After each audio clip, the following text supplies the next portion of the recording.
आम्हा सगळ्यांना अपेक्षित असणाऱ्या अनेक वर्षाच्या ज्या सेवा आहेत त्या देण्यासाठी आपण सगळेजण हा कार्यक्रम करतोय।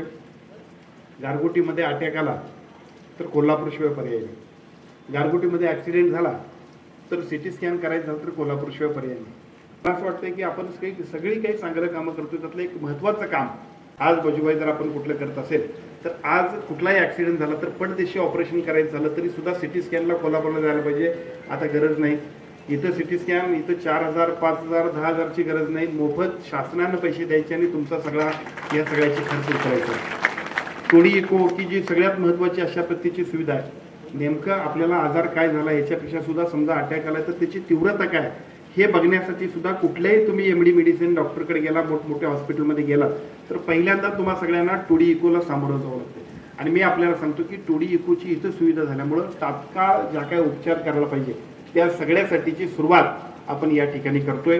त्या दोन्ही सेवा लोकांच्या आरोग्याच्या दृष्टीने अगदी 11th आवरला ज्याला म्हणतोय गोल्डन आवर्समध्ये ज्या सुविधा आपल्याला द्यायला पाहिजेत त्यासाठी खूप महत्त्वाच्या होत्या, पण ह्या मोठ्या शहरांमध्येच आपण द्यायचं।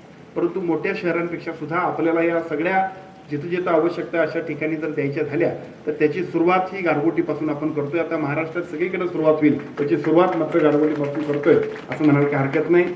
त्याबरोबरीने या ठिकाणी आणखीनही काही वेगवेगळ्या पद्धतीच्या योजनांची सुरुवात आपण करणार आहोत।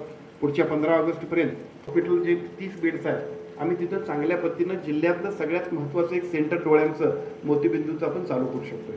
पुढच्या 15 ऑगस्ट नंतर इथं सुद्धा जिल्ह्यातलं एक महत्त्वाचं सेंटर आपण सुरू करतोय की ज्याच्यामध्ये अद्यावत अशा सुविधा ज्या मिरजमध्ये नाहीत, ज्या सांगलीमध्ये नाहीत, ज्या कोल्हापूरमध्ये सुद्धा नाहीत, त्या सगळ्या सुविधा राजूभाई आपण इथं सुरू करतोय। त्याचा उपयोग सगळ्या नागरिकांना होणार आहे। आता याच्या बरोबरीनं दुसरा एक विषय मगाशी सन्माननीय आमच्या दिलीप माने डेप्युटी डायरेक्टर साहेबांनी सांगितला की याच्यानंतर इथं आणखीन एक कॅथलॅब आपण सुरू करतोय, म्हणजे एन्जिओग्राफी, एन्जिओप्लास्टी, टोडी इको झाल्यानंतर सुद्धा ज्या गोष्टी करायला पाहिजे त्या सगळ्या गोष्टी इथंच करण्यासाठी कॅथलॅबला सुद्धा आपण मंजुरी घेतली। पुढच्या 15 ऑगस्ट नंतर त्याही कामाच्या सुरुवातीला आपण जाणार आहोत की ज्याच्या माध्यमातून भविष्य काळामध्ये कोल्हापूर नंतर गडिंग्लजच्या पाठोपाठीनं गारगोटी सुद्धा मेडिकल हब व्हायला पाहिजे अशा पद्धतीचं काम आपण सगळेजण करणार आहोत। या सगळ्या सेवा ज्यावेळी मोफत होतील त्यावेळी एका बाजूला आमच्या इन हाऊस आमचे डॉक्टर्स आहेत ते सगळेजण इथे येतील, ते सगळ्या सेवा देतील आणि विशेषतः प्रायव्हेटवाले डॉक्टर सुद्धा जे असतील ते सुद्धा त्यांच्या पद्धतीने त्यांनी जर काही चांगल्या पद्धतीने इथं सेवा द्यायच्या झाल्या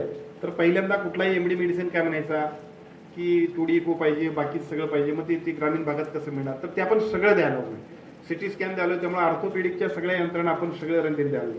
त्यामुळे या सगळ्यांमुळं एका बाजूला इन हाऊस यंत्रणा आपण स्ट्रेंथनिंग करतोय आणि जे प्रायव्हेटमधले हॉस्पिटल्स असतील ती सुद्धा कुणी जे आता असतील त्यांनी अपग्रेड करावं, त्यांना सुद्धा या सगळ्या हॉस्पिटलचा आमच्या सगळ्या सेवांचा लाभ होणार आहे।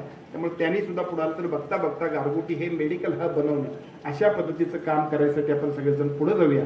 अशा पद्धतीची आजच्या कार्यक्रमाच्या निमित्तानं आपण सगळेच जण एक अपेक्षा व्यक्त करूया आणि त्या पद्धतीचं काम एक निश्चितपणाने आपण पुढे घेऊन जाऊया।